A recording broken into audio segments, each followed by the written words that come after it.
So whoever wants to jump in first and introduce themselves, again, just sharing who you are, your name, how old you are, and children, if you're single, divorced, married, or engaged, go ahead and tell us all about yourself. I'm Vanessa. I'm 30. I have Kennedy. She's 7.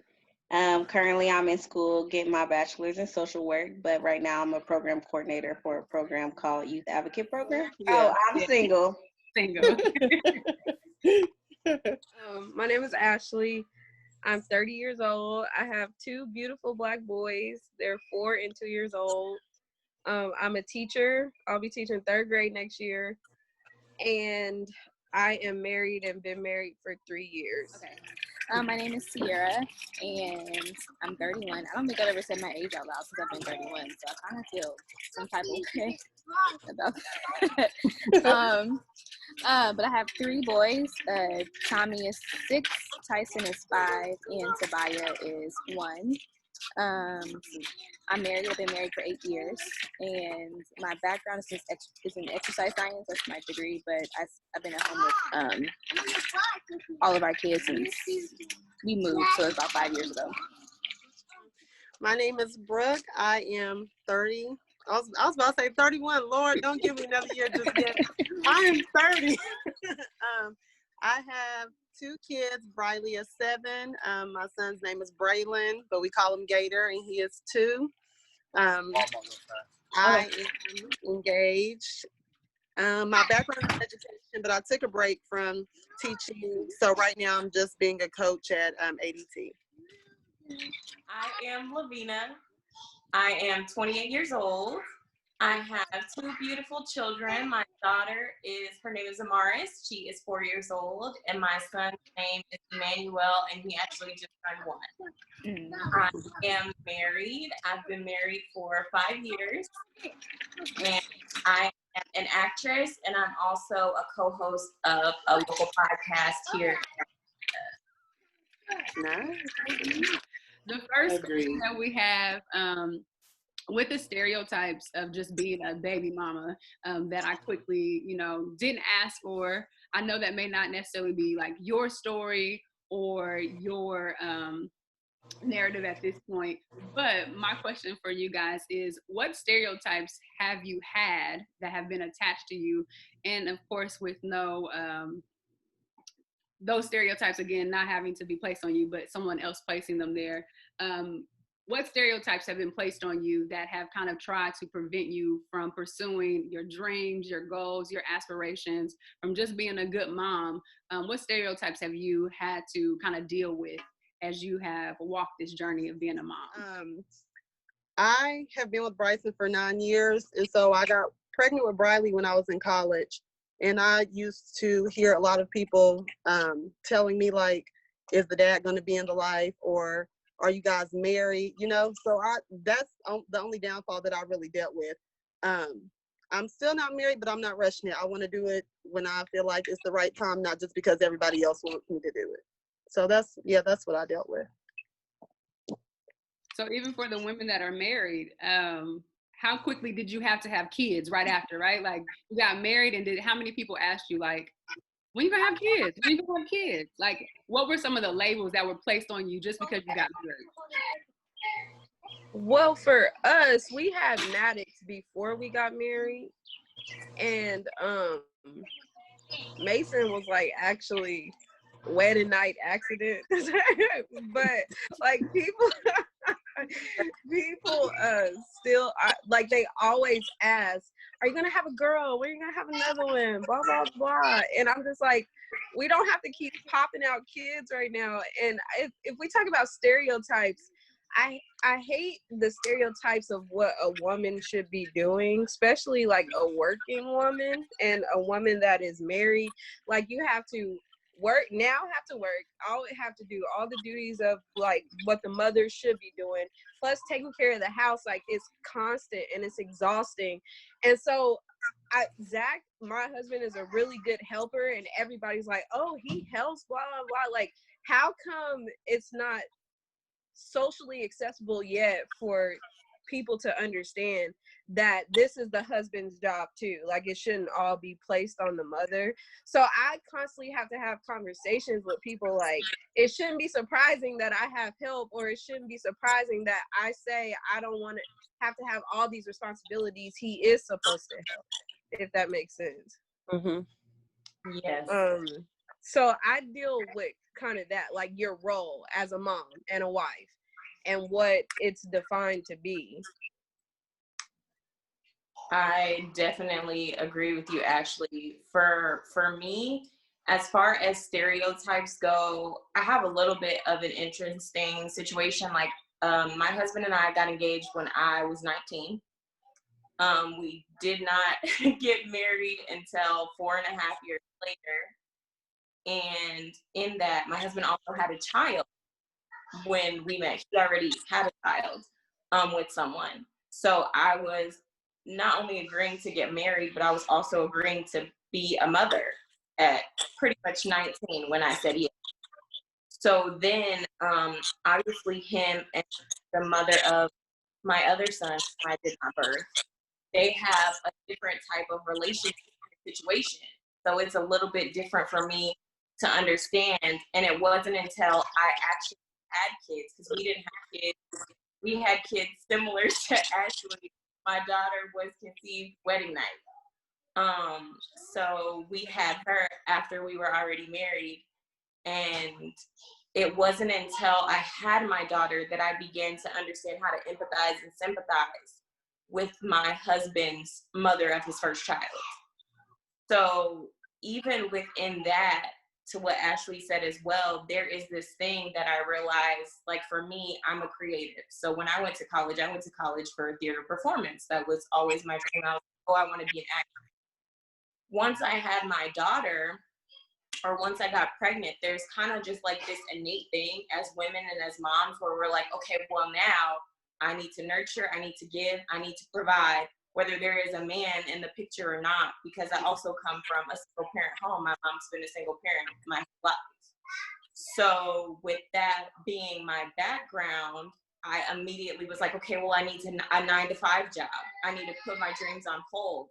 I need to learn how to be a good wife, because that's also the question. When you're young, I was like 23, finally getting married, and everybody is like, oh, well, do you understand what it means to be a wife? Are you making his plate? Are you washing his clothes? Are you cleaning the house? Like, all these ideals that we have of what it looks like to actually be a wife and a mom, and it all kind of hits you at once. And then you have to just kind of respond. And so for me, that was like very difficult. And so now I'm actually 6 months into the career that I've wanted, and God actually opening those doors by me just taking a risk. Where before I thought I was putting my family at risk, the best thing for me to do was keep a 9-to-5 job, keep my family together. But that's actually wasn't the purpose for my life. So you add all those things together, and it's all these things that we've learned over time from mothers, grandmothers, great-grandmothers on how to be a woman, wife, and mom. And then you add it all together, and it's this like huge pot of can I possibly? That's how I feel. Yeah, so I can definitely relate to that. Our plan, we weren't gonna have kids as soon as we did. When we got married, we were gonna wait a couple of years, but we ended up getting pregnant with our oldest pretty quick after he. We call him the deployment baby, because my husband was deployed for 6 months, and then like literally there was no room that night. I think it happened when he came home from his deployment, and I was like, I know we said we were gonna start having kids, but I didn't think it was gonna take that long to. I thought it was gonna take longer to conceive. So I was like ready, but I was like, I'm not ready. Like, I'm still not ready. And then, so I worked for a little while, like about a year with our oldest. And so I started staying at home. And just that role shift is different, because I have goals. I have career goals. I went to college. I didn't get this degree for nothing. And now I'm here changing diapers, cooking all the meals, cleaning the kitchen, all that kind of stuff. And it gets mundane. You're like, I know I should be doing more and I want to do more, but where? I'm tired. Stuff still has to get done. He's working. And so it's been interesting. And even 5 years into staying at home with the kids, I'm still like, Sierra, you doing okay? When you going back to work? And I was gonna go back to work here soon, but then Tobias showed up out of nowhere. Tyson, Tobias, I'm like, how and where? I don't understand. I thought we were being careful, but they were both surprises. But I still coach on the side a little bit, but it's just, I'm ready to go back to work. But then, like Ashley said, it's like, then you have the working mom. You still have these roles inside the house, and then you still have these goals outside of the house. So it's a forever evolving thing. And it's like, I want to be at home with these kids because I want to be here with them, but there's also still me. Like, I want to still nurture me. So I get it. So Vanessa, speaking from the single side of that, what do you think? It's hard to juggle. I was just telling my mom the other day, like, how I feel guilty with all this COVID stuff going on and the kids being out of school. And luckily, I've always worked from home, but trying to juggle classes and stuff, like, I've been feeling guilty. Like, I'm kind of like neglecting my daughter a little bit and then trying to do her schooling and stuff. And my mom's just like, don't put too much pressure on it. So, like, it's really hard to juggle. And a lot of times, I'm be honest, I feel guilty because I have to work plus do everything else. And I think that Brittany and I probably can concur with that. It's hard, and especially when you're going to school too, full time, like I took last semester off, but the semester before that, full time, like 16 hours working every day from 7:45 to 3:45, then going to class, and plus you still got to be mom. You got to take them to the Y. I lived at Newman and the Farha. So, I mean, I can agree, and you feel like, how can I do this? How can I balance this out? But yeah, you still have to provide. And so then I Yeah. pick up like a part-time job on Friday nights when her dad's has her. But it's just like, yeah, I feel like I just go. And sometimes I feel guilty. overwhelmed. It's Mhm. overwhelming. It's overwhelming at a lot of times. You're like, oh my God, like you're missing. But and when you look at it and you take a deeper look at it, it's like, I'm doing it for them. You're doing it for Right. your kids. You're trying to Right. make a better future for them. But I understand, Vanessa. I do. I think that our next question would be, as a mom, we all wear these different hats and our lives look different. You guys are married, some of us are single. What is the most challenging thing about being a mom to you guys? What is the most challenging thing? Patience. Being on the single side, there's no help. So I constantly have to sometimes I have to walk away and be like, take a deep breath and having that patience because I don't want to get frustrated with her because I'm all she has. I agree. Even on the married side, that's still a struggle. Patience. It's like woo sigh, and it's definitely been a test of it since COVID-19, and now assuming the school responsibility for them. Just like, teachers are a gift. Y'all are a gift. Yeah. Thank you. I'm like, this is not my ministry. This I'm like it's like that meme. It's like you repeat yourself, but you're just louder, expecting them to get it. No, it's not working. It's not working. I would have to say responsibility. Like, you are solely responsible for this child. Like, and it's all the time, nonstop, even when they sleep. Like, and it's just sometimes I want to be lazy, but like I can't be lazy because I'm responsible for a whole human being. And I think that's the most, because you still want to have like yourself, and like there's no me time right now. There's nothing, and you can't forget about yourself, but that's because you're still being responsible for these human beings that you created, along with all the other titles that you have. And it can get frustrating sometimes, but you still have to do it because that's your responsibility if you're doing it right, like. That's mine is, am I doing it right? I think when I first had my daughter, it was a little bit easier because I got to know her and start understanding her personality and who she is. And you start to see things and pick up on things. It's just like, we're all moms, like, a cry. Oh, that's a hunger cry. Oh, that's a diaper cry. Oh, that you start learning those things. And then when you add another child into the mix, it's like, am I doing it right? Am I allotting enough time to really learn their separate personalities? Are they getting the love that they need? Like, I was able to spend way more time with my daughter because she was the only one I had, and now I have to split myself again. So you're not just splitting from wife, you're now splitting wife and mom, and you're splitting mom 2 ways. So it's like, am I doing it right? Are they possibly getting everything that they can from me? And there's moments, like even this morning, I was talking to my husband. I was like, man, do you think we're doing this right? Like, how you feel? And I was like, in my mind, there's things that my daughter does, because obviously she's the oldest, that I'm like, I'm at least doing a decent job. Like, if she sits down to eat, she says her grace. That's a decent job to me. Before she goes to bed, there's a prayer that I say with both of them, and she knows it by heart. That's a decent job to me. But on a regular basis, when you're just going, it is so easy to just question, like, am I doing this the right way? Because sometimes I just don't know. I would agree on patience.